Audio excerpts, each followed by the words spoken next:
After World War II, communism became the bugaboo, and the Soviet Union became the enemy.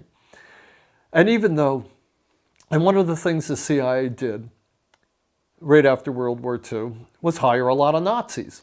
Guys who'd been Nazis were now recycled and brought into the CIA. The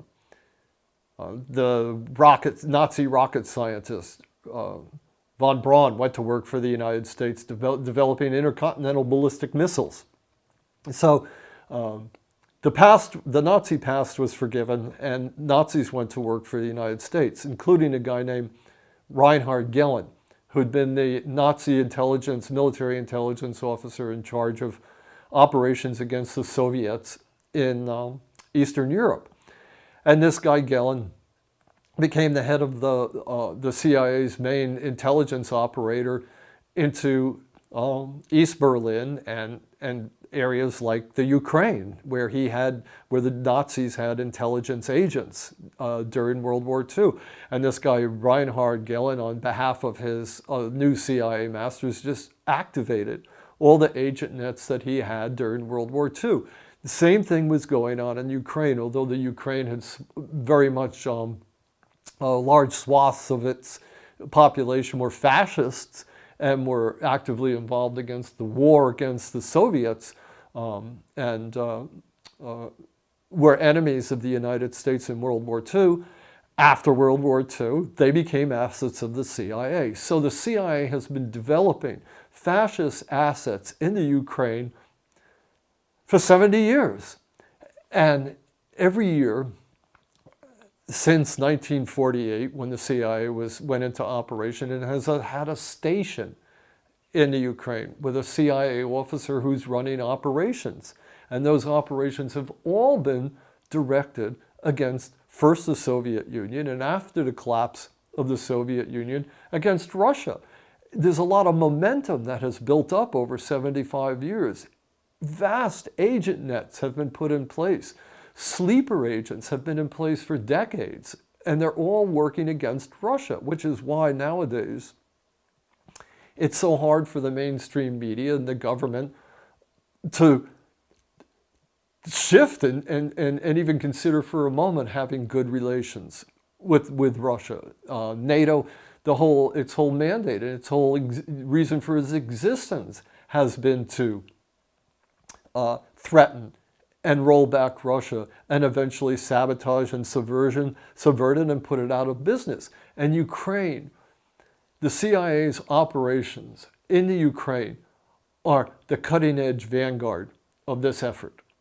So if you look at recent events in Ukraine, you have to see them in that context. How, for decades, the CIA has been trying to recruit Ukrainian politicians, Ukrainian businessmen, who are sympathetic and compatible with Western American ideas and values and interests of fighting against the Russians, and recruiting them and putting them in place and setting them up with bank accounts, giving them paramilitary training, everything the CIA does across the board.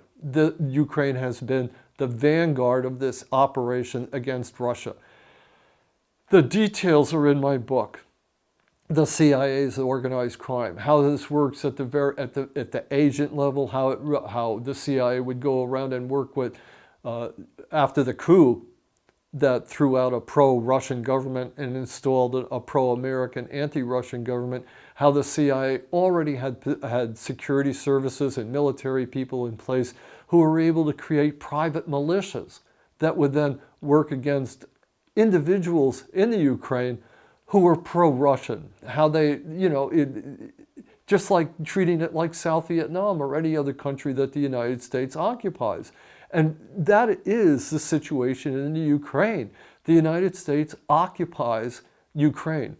Its government is an occupation government that's supported and funded and directed by the United States. And the businessmen and the military people and the politicians that support the Americans benefit, and those who don't are put on hit lists and they're targeted. And that's basically the history and the summary of what's going on in the Ukraine. And the CIA, through its agent operations, which have been in place for 70 years, is at the vanguard of that operation.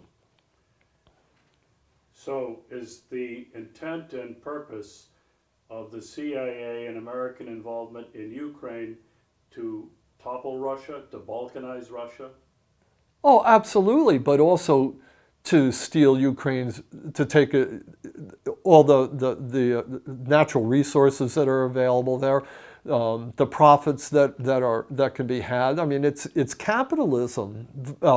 It's, you know, nationalism. American nationalists, businessmen. I mean, as soon as the CIA arranged that coup and installed a pro-American government, Joe Biden's son became the head of one of the biggest oil companies, I think it was, in the Ukraine. You know, I mean, American businessmen just swooped down like vultures to take over all the, you know, any business that could, that like mafia dons and mafia, you know, gangsters that they could steal everything from. And that's exactly what they're doing. And especially in eastern Ukraine, where a lot of the natural resource industries are based, that's why it's so contentious there. The CIA, through its assets in private industry, is trying to bring all those people who are considered compatible into the American fold.